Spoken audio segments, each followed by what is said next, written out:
এসে গেলে এই ঢাকা শহরে বিএনপির প্রতিষ্ঠার মধ্যে অনেক অবদান আছে। এই এসে গেলে তুলা সাজরে দেয় না মনে হয় তুলি রে দিছে, এটা কি সিটটা পাইবো মনে করেন? হয় সাজু পাইবো আন্ডারে জামা করে বিএনপি তুলি দিব না, এটাতে বাস করবে সাধু পাইলে অসুবিধা নেই।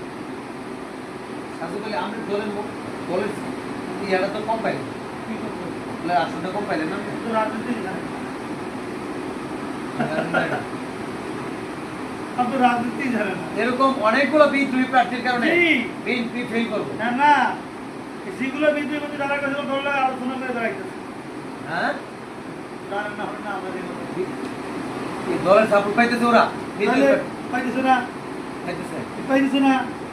তুলি ভোট আরে কাটবে ভাই নির্বাচনটা হইতে দেন না, নির্বাচন হওয়ার পর দেন বিএনপি কি হয়।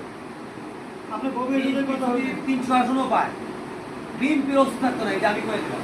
300 300 আসন পাইলেও বিএনপির অস্তিত্ব এই দেশে থাকবে না। এই মেয়ে কি?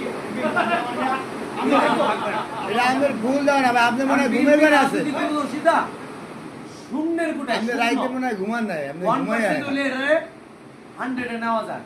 বিএনপি রাজনীতি দূরদর্শিতা শূন্যের